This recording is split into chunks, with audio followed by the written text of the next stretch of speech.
নমস্কাৰ এই মুহূৰ্তত আহি পৰিছে ৰাতিপুৱাৰ কিবা এটা গুৰুত্বপূৰ্ণ খবৰ। আজি হৈছে 22 জানুৱাৰী। অসমৰ মুখ্যমন্ত্ৰী ডক্টৰ হিমন্ত বিশ্ব শৰ্মাই প্ৰত্যেকগৰাকী মহিলা গোটৰ একাউণ্টত 2 দিনৰ ভিতৰতে সোমাই দিব 10,000 কোটি টকা। এতিয়াই মহিলাসকলে চেক কৰক আপোনাৰ বেংক একাউণ্ট। লগতে অৰুণোদয়ৰ প্ৰত্যেকজন হিতাধিকাৰীৰ একাউণ্টত যদি আপুনি নতুনকৈ অৰুণোদয় 2.0 আবেদন কৰিছে তেনে ক্ষেত্ৰত আপোনাৰ একাউণ্টত সোমাব 1250 টকাকৈ। লগতে পোষ্ট অফিচৰ একাউণ্ট থাকিলে আপোনাৰ বাবে এটা ভাল খবৰ, কিন্তু প্ৰত্যেকগৰাকী পোষ্ট অফিচৰ একাউণ্টত চৰকাৰে সোমাই দিব 20,000 কোটি টকা। লগতে ৰেচন কাৰ্ড থাকিলে জনতাই লাভ কৰিব বহুতো সুবিধা। পিএম কিষাণৰ প্ৰতিজন হিতাধিকাৰীৰ একাউণ্টত 19 নম্বৰ কিস্তিৰ টকা কিমান তাৰিখত সোমাই যাব ইয়াক লৈ চৰকাৰে গুৰুত্বপূৰ্ণ সিদ্ধান্ত গ্ৰহণ কৰিছে। লগতে কেইবাটাও ৰাজনৈতিক খবৰৰ লগতে অৰাজনৈতিক খবৰ যুগুত কৰা হৈছে আজিৰ দিনটোত। গোটেই অসম তথা ভাৰতৰ বিভিন্ন প্ৰান্তৰ পৰা যুগুত হৈছে কেইবাটাও ডাঙৰ খবৰ। এনেবোৰ খবৰ নিতৌ পাই থাকিবলৈ চেনেলটি সাবস্ক্ৰাইব কৰি ভিডিঅ'ৰ এটা লাইক কৰিবলৈ নাপাহৰিব। আজিৰ আমাৰ প্ৰথম গুৰুত্বপূৰ্ণ খবৰ হৈছে অসমবাসীৰ বাবে এটা ডাঙৰ খবৰ। লাখপতি বাইদেউ আঁচনিৰ আবেদনকাৰীৰ বাবে আহি গ'ল এটা ডাঙৰ খবৰ। যদি আপুনি আত্মসহায়ক প্ৰপত্ৰ জমা দিছে তেন্তে চৰকাৰে আপোনাৰ বাবে এটা ভাল খবৰ দিলে। 2 দিনৰ ভিতৰতে আত্মসহায়ক প্ৰতিগৰাকী সদস্যৰ একাউণ্টত সোমাব 10,000 কোটি টকা। 10,000 কোটি টকা লাভ কৰিব প্ৰতিগৰাকী মহিলা। ফেব্ৰুৱাৰী মাহত 90% সম্পন্ন হৈছে ভেৰিফিকেশ্যনৰ কাম।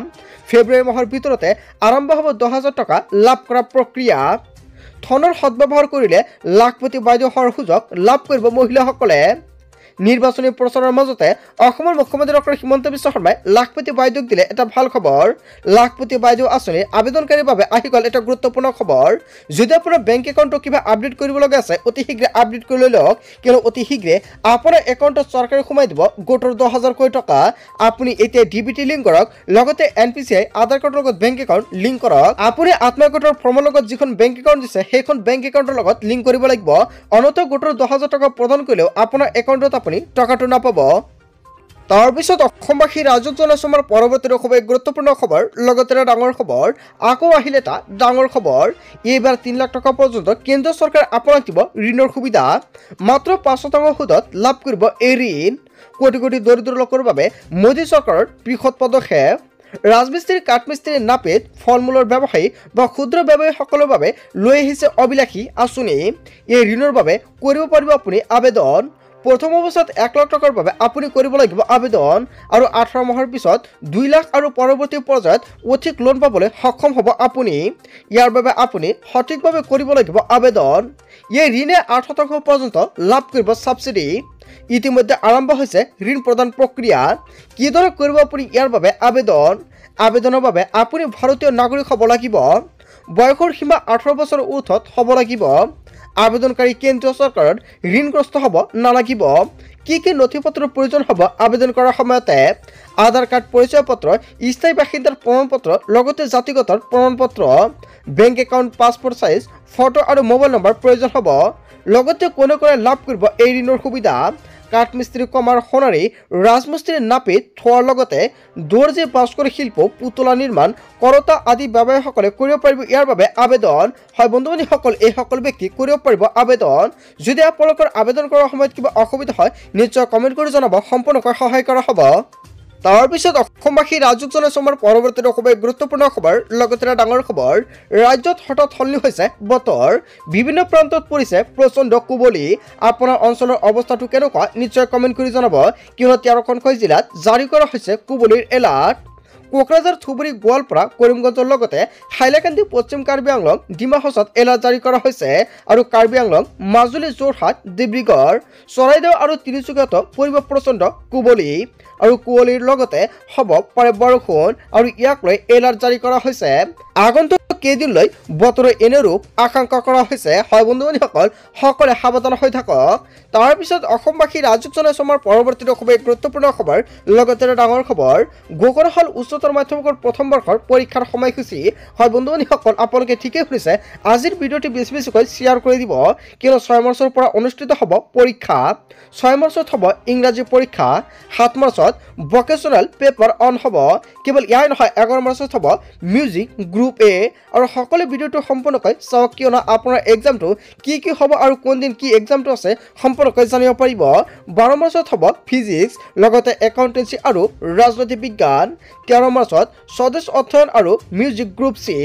17 মাৰ্চত হ'ব কেমিষ্ট্ৰি ফাইনেন্স আৰু বুৰঞ্জী 18 মাৰ্চত পৰিৱেশ শিক্ষা আৰু পৰিসংখ্যা 19 মাৰ্চত বিহু অৰ্থনৈতিক ভূগোল সংস্কৃতি আৰু জৈৱ প্ৰযুক্তি 20 মাৰ্চত ভকেশ্যনেল পেপাৰ 2 আৰু হোম সায়েন্স বিজনেছ মেথমেটিক্স আৰু পৰিসংখ্যা 21 মাৰ্চত হ'ব মাল্টিমিডিয়া আৰু ৱেব টেকনলজি লগতে অংক 22 মাৰ্চত হ'ব অৰ্থনীতি এইকেইটা এক্সাম হ'ব সম্পূৰ্ণকৈ জানি লওক আৰু 24 মাৰ্চত হ'ব কম্পিউটাৰ বিজ্ঞান কেৱল ইয়াই নহয় কেইবাটাও এক্সামৰ ডেটটো ফিক্স কৰা হৈছে আৰু আপোনাৰ কোন দিনত কি এক্সাম আপুনি এতিয়াই চাই লওক লগতে এন্থ্ৰপলজি আৰু সোচিয়োলজি 25 মাৰ্চত হ'ব বায়োলজি এডুকেশ্যন আৰু বিজনেছ ষ্টাডিজ লগতে এডভান্স লেংগুৱেজ আৰবি পাৰ্চী আৰু সংস্কৃত 26 মাৰ্চত এণ্টাৰপ্ৰেনাৰশ্বিপ লগতে ডেভেলপমেণ্ট আৰু ভূগোল হ'ব 27 মাৰ্চত লজিক আৰু ফিলচফি লগতে মনোবিজ্ঞান আৰু মিউজিক গ্ৰুপ বি হ'ব 29 মাৰ্চত MIL লগতে ঐচ্ছিক ইংৰাজী আৰু ফাইনেল আৰ্ট হয় বন্ধুসকল এইকেইটা এক্সাম হ'ব এতিয়া আপুনি ভিডিঅ'টো ছেভ কৰি ৰাখক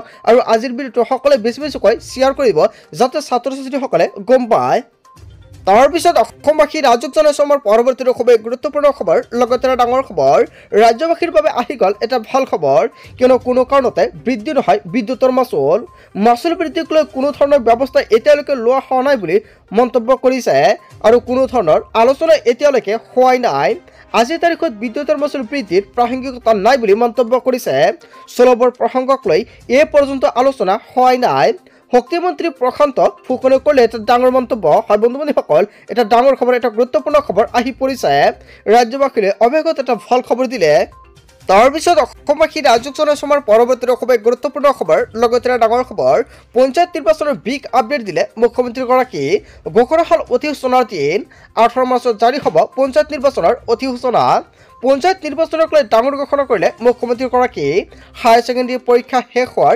পিছতে অনুষ্ঠিত হ'ব পঞ্চায়ত নিৰ্বাচন নতুন নিয়মেৰে অনুষ্ঠিত হ'ব এইবাৰৰ পঞ্চায়ত নিৰ্বাচন পঞ্চায়তক ৰাজনীতিমুক্ত কৰাৰ বাবে এই সিদ্ধান্ত গ্ৰহণ কৰিছে পঞ্চায়তৰ সভাপতি আৰু সদস্য পদৰ প্ৰাৰ্থী অৰাজনৈতিক হ'ব লাগে বিজেপিয়ে পঞ্চায়তৰ সভাপতি আৰু সদস্য পদত হস্তক্ষেপ নকৰে অৱসৰপ্ৰাপ্ত শিক্ষক নাইবা স্থায়ীভাৱে ভাল কাম কৰা লোকসকলে এই ক্ষেত্ৰত সুবিধা পাব গান্ধীজীয়ে তৃণমূল পৰ্যায়ত নিৰ্বাচন অৰাজনৈতিক হোৱাটো বিচাৰিছিল আৰু মুখ্যমন্ত্ৰী ডক্টৰ হিমন্ত বিশ্ব শৰ্মাই এনেকুৱাকৈ পঞ্চায়ত নিৰ্বাচনক লৈ কেইবাটাও গুৰুত্বপূৰ্ণ আপডেট প্ৰকাশ কৰিছে পঞ্চায়ত নিৰ্বাচনক লৈ যদি জনতাৰ কিবা মন্তব্য কৰিব লগা থাকে আপোনালোকৰ মন্তব্যটো নিশ্চয় কমেণ্ট বক্সত জনাব পাৰে তাৰপিছত অসমবাসী ৰাজ্যক জনাইছোঁ আমাৰ পৰৱৰ্তী খুবেই গুৰুত্বপূৰ্ণ খবৰ লগতে এটা ডাঙৰ খবৰ আজি কৰি লওক 4টা গুৰুত্বপূৰ্ণ কাম কিয়নো লাখ লাখ মহিলা আৰু পুৰুষৰ একাউণ্টত চৰকাৰে সোমাই দিব টকা অন্যথা বঞ্চিত হ'ব PM কিষাণৰ 19 নম্বৰ কিস্তিৰ লাভৰ পৰা ফেব্ৰুৱাৰী মাহতে দেশৰ কৃষকে লাভ কৰিব PM কিষাণৰ 19 নম্বৰ কিস্তিৰ ধন